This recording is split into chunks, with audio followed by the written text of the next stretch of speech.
Last month, we covered the start of the violent and unforgiving campaign that took place in the provinces of Zhejiang and Jiangxi as the Japanese invaders hunted down the American pilots that had taken part in the Doolittle Raid. In their ensuing struggle to curb down the Chinese air power in the region, the natives of Zhejiang and Jiangxi suffered the abuse and savagery of the Japanese troops, who caused such devastation to the land that around 90% of the market towns and its homes were destroyed. In many cities, the streets were left void, and one could only see ruins and burning houses on the horizon. Yet this was just the beginning, with the invaders now preparing to withdraw from the area with the employment of biological warfare, thus leaving only death and misery in their wake.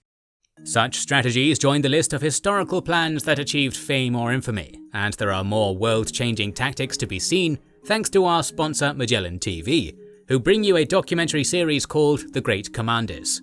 It's an award-winning series of portraits of 6 leaders: Alexander the Great, Julius Caesar, Horatio Nelson, Napoleon Bonaparte, Ulysses S. Grant, and Georgy Zhukov. Learn not just what strategies they developed, but how the personal background of these men allowed them to bring new tactics to the world stage and change the course of history. And there's more content like that to see. Magellan TV has the richest and most varied history content available anywhere, covering everything from the ancient to modern eras, wars, biographies, and the Earth itself. Aside from history, they also give you extensive collections of science, true crime, travel, and other documentaries. They add 15 or more hours of 4K high-definition content every week for their subscribers at no extra cost. It's all viewable anytime, anywhere on televisions, laptops, mobile devices, and more. Get access to 3,500 hours of ad-free documentaries for only $4.99 a month, and get a month for free by subscribing to Magellan TV via our link in the description.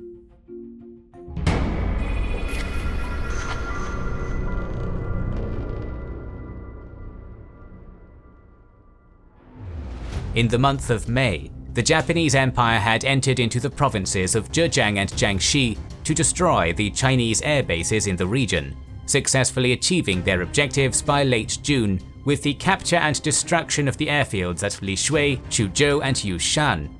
With this, the invaders hoped to secure their home islands from any air raids that they might suffer from Chinese soil, and they also wanted to punish those involved in the Doolittle Raid, be it the American pilots that had crash-landed in these provinces, or the Chinese population that had aided them afterwards. In fact, little did the pilots know that the same gifts and trinkets they had left behind in Chinese villages as a reward for their help would later on be evidence of their stay there, something that would directly lead to the torture and murder of those who they had called friends. During this period, in which the Japanese temporarily occupied the region along the Zhejiang-Jiangxi Railway, the Chinese defenders wouldn't sit idly by either. General Sawada and his 13th Army effortlessly repelled the Chinese counterattack against his western front, but he would be plagued by guerrilla attacks all across his occupied territory. The 11th Army of General Anami, however, would face the brunt of a renewed counter-offensive by his longtime rival, General Shi Yue, and his 9th War Area. With his 79th Army defeated, he now decided to transfer the 4th and 58th Armies from Changsha to Liuyang, ordering them to recapture the lost position at Linchuan. During the latter part of June, the Chinese forces seized the line of heights on the left bank of the Fuhe River, gradually moving in on Linchuan, while the Japanese waited for an opportunity to counter the enemy thrust. By June 25th, the 4th Army had settled on an exposed position south of Linchuan and Huanzhen, so Anami decided that the time was ripe to open his attack. He first sent the Takehara detachment towards Chongren to cut off the enemy escape route, while the 3rd Division and the Imai detachment exerted heavy pressure on the Chinese positions and started to push them towards Yihuang.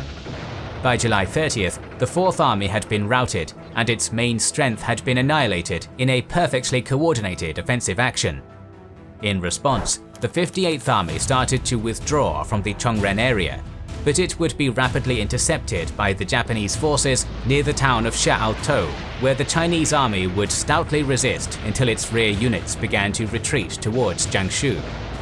By July 6th, the Chinese had been completely defeated, and its retreating soldiers had fled into the distant mountains. In the meantime, General Sawada was also preparing to undertake an operation to destroy the Chinese naval base at Wenzhou, where Allied submarines were being refueled and supplies were being smuggled into the countryside. In that regard, he ordered the Kozunoe Mixed Brigade to advance towards this objective on July 2nd.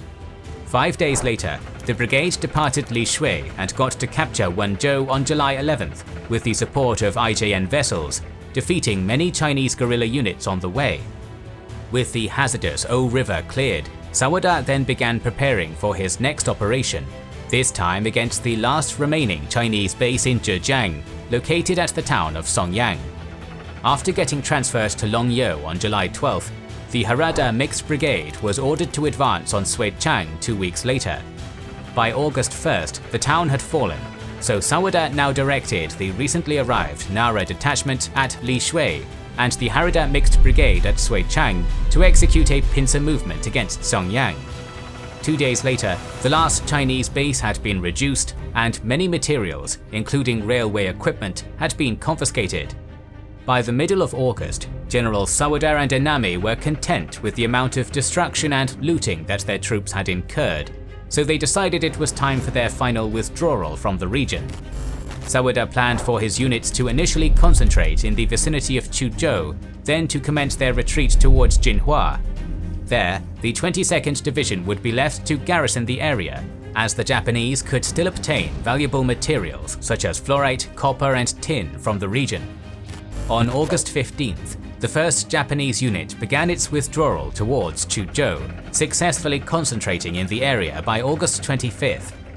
The following day, the final retreat towards Jinhua began, spearheaded by the 22nd and 32nd Divisions, and by August 31st, the 13th Army had completely assembled around Jinhua, where Sawada instructed the 22nd to commence the fortification of the area, and ordered the 70th Division to cover its rear at Shaoxing. The 11th Army, meanwhile, gradually began to withdraw its forces towards Nanchang, completing this action by August 27th. Yet coinciding with the withdrawal operation of the Japanese units, the secret bacteriological warfare group known as Unit 731 was sent to the region to execute land bacterial sabotage, so as to prevent the Chinese from quickly reoccupying these territories to immediately rebuild their destroyed airbases. This unit, in direct violation of the Geneva Protocol that prohibits the use of chemical and biological weapons in war, had been formed in 1936 by a secret order of Emperor Hirohito, tasked with applying biology and medicine in weapon research and manufacturing. Commanded by the infamous Colonel Ishii Shiro under the name Epidemic Prevention and Water Purification Department of the Kwantung Army, Unit 731 had been conducting inhumane activities in the region around Harbin since its establishment.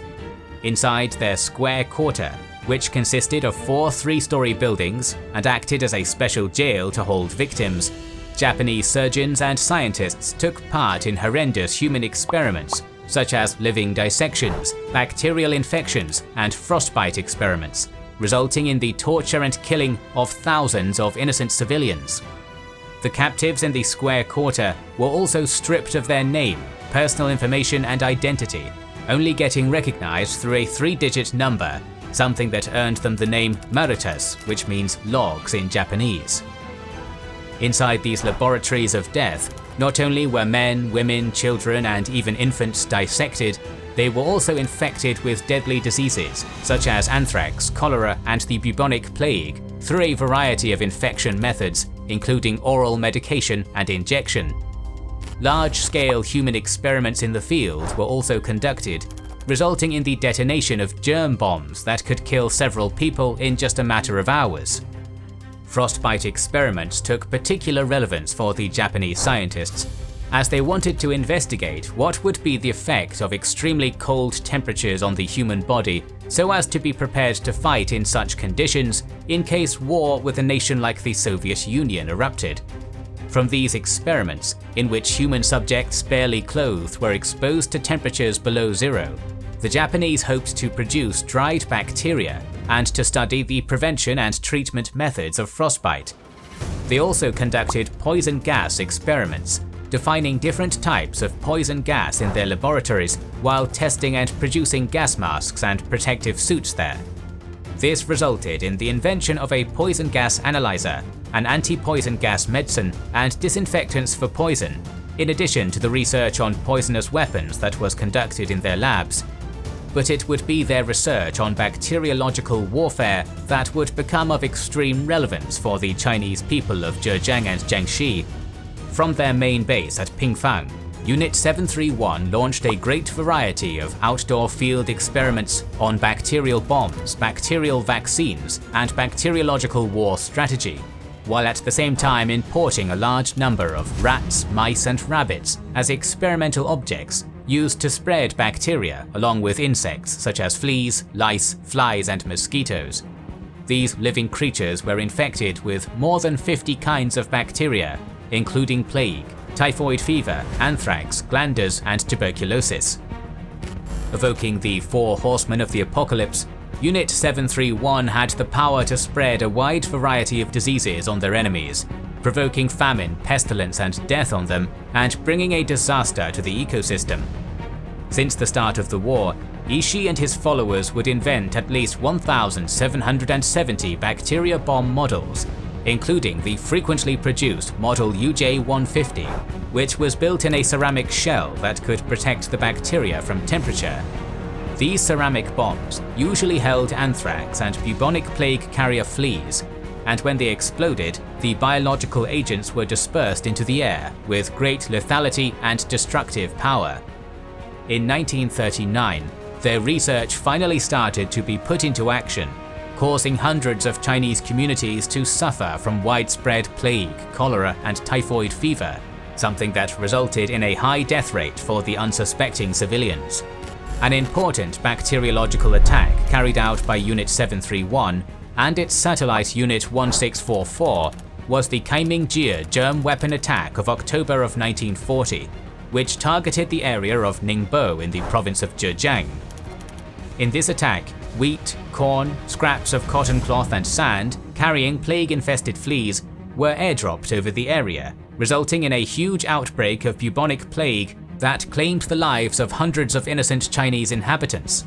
Such was the devastation brought by the bacteriological warfare that the area had to be quarantined and later burned to the ground to eradicate the disease. Now, to accompany the withdrawal operation of the 11th and 13th Armies, Ishii and his Unit 731 prepared again to conduct an important bacteriological attack over Zhejiang, this time with the airdropping of the easy-to-carry ceramic bombs. Ishii and his followers engaged in heated arguments on which bacteria was best to use, and in the end, they decided to employ plague, anthrax, cholera, typhoid, and paratyphoid, immediately ordering almost 300 pounds of anthrax and paratyphoid for the operation. These would be then delivered inside some Peptone bottles labeled as water supply to Nanking, where the bacteria would be transferred to metal flasks. In order to support the airdropping operation, Japanese troops would contaminate wells, rivers, and fields using these flasks, hoping to sicken the local Chinese forces and guerrilla units to prevent them from quickly reoccupying the region. Furthermore, the Japanese also prepared 3,000 rolls contaminated with typhoid and paratyphoid and then handed them over to Chinese prisoners of war, subsequently releasing them to go home and spread the diseases. Another horrific tactic employed by the Japanese was to deposit biscuits infected with typhoid near fences and behind trees to make it look like the retreating soldiers had left them behind, knowing full well that the hungry inhabitants would devour them without a doubt. By August 1st, the success of the bacteriological operation was already discernible, so Major General Ishii was rewarded with a promotion to Division Head of Army Surgeons in the 1st Division, subordinated to the North China Area Army. In his stead, Major General Katano Masaji was appointed as the new head of Unit 731, and it would be under his tenure that the apex of large-scale production and development of bacteriological warfare would unfold. But the success of Unit 731 would quickly get out of hand for the Japanese Empire. By December of 1942, massive outbreaks of cholera were reported by the Tokyo radio, and not long after that, the Chinese government would have to quarantine many towns in the province of Zhejiang due to the epidemic caused by the Japanese. Many retreating Japanese soldiers would also get sick with the diseases spread by Unit 731, with losses amounting to more than 1,700 men as their own biological weapons turned on them. Nevertheless, this was a terrible price that the Chinese had to pay for the Doolittle Raid.